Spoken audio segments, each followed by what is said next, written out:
2019च्या लोकसभा निवडणुकीत वंचित बहुजन आघाडीने काँग्रेसचा गेम केल्याचा आरोप झाला। ज्या मतदारसंघात असं चित्र होतं त्यापैकी एक होता राज्याच्या शेवटच्या टोकाचा म्हणजेच गडचिरोली चिमूर हा मतदारसंघ। भाजपच्या अशोक नेते यांचा 77,000 मतांनी इथून विजय झाला होता।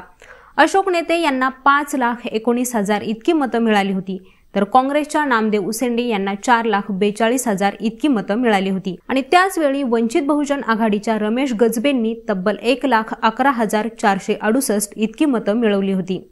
आता 5 वर्षांनंतर पुन्हा एकदा हेच तिन्ही पक्ष आमने सामने आहेत। भाजपने अशोक नेते यांना तिसऱ्यांदा संधी दिली आहे, तर काँग्रेसकडून नामदेव किरसान हे पहिल्यांदाच लोकसभा निवडणूक लढतायत। वंचितने सुद्धा हितेश मडावी या नवख्या चेहऱ्याला मैदानात उतरवले, त्यामुळे यंदाही ही तिरंगी लढत पाहायला मिळणार आहे। गडचिरोलीचं पालकमंत्रीपद सध्या राज्याचे उपमुख्यमंत्री देवेंद्र फडणवीस यांच्याकडे, तर चंद्रपूरमध्ये मनासारखा उमेदवार न दिल्यानं विरोधी पक्षनेते विजय वडेट्टीवार यांनी गडचिरोलीमध्ये अधिक लक्ष घातले।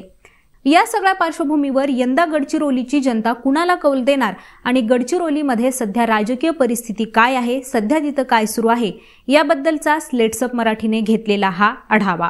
सुरुवातीला पाहूयात की गडचिरोली चिमूर या मतदारसंघाची रचना नेमकी कशी आहे ते। आदिवासी आणि ओबीसी बहुल मतदार अशी या गडचिरोली चिमूर मतदारसंघाची मुख्य ओळख आहे।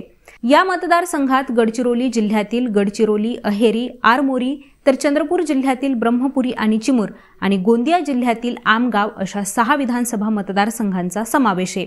या 6 पैकी गडचिरोली, आरमोरी आणि चिमूरमध्ये भाजपचे आमदार आहेत, तर आमगाव आणि ब्रह्मपुरी हे काँग्रेसचे बालेकिल्ले आहेत।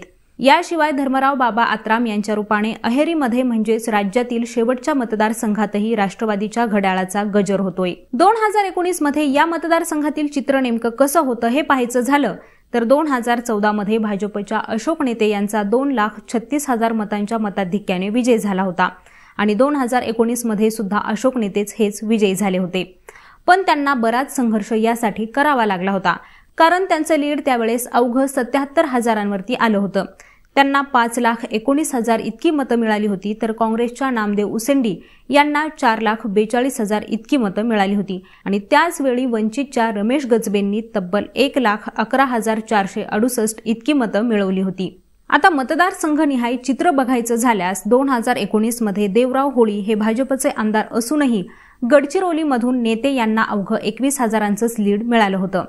2014 मध्ये त्यांचं हेच लीड तब्बल 70,000च्या घरात होतं, तर अहेरीतून नामदेव उसेंडी यांना 6,000चं लीड मिळालं होतं।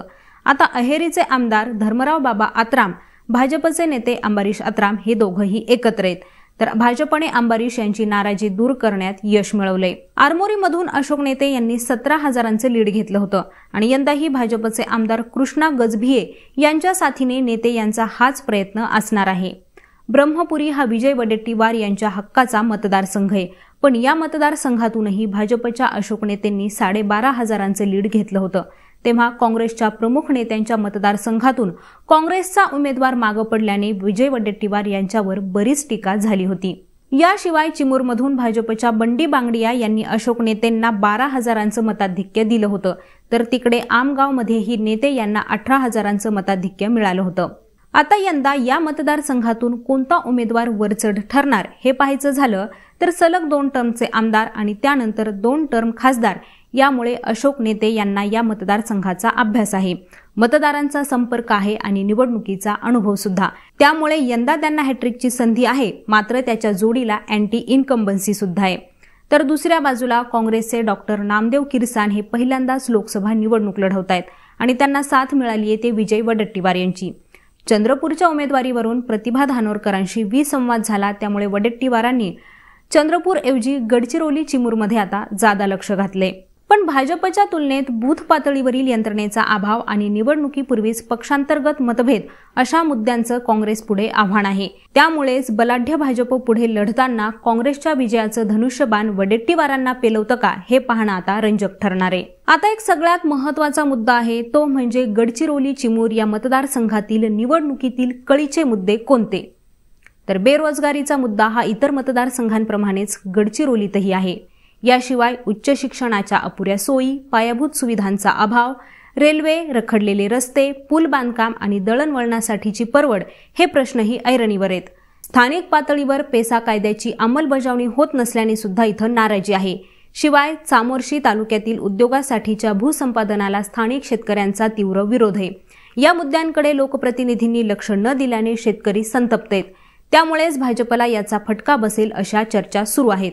पण काँग्रेस हा मुद्दा कसा कॅश करतो हा सुद्धा एक महत्त्वाचा मुद्दा आहे। तर मंडळी, प्रत्येक मतदारसंघाचं असंच अभ्यासपूर्ण विश्लेषण जाणून घेण्यासाठी लेट्सअप मराठीला सर्व सोशल मीडिया हँडलवरती फॉलो करायला विसरू नका आणि पाहत रहा लेट्सअप मराठी।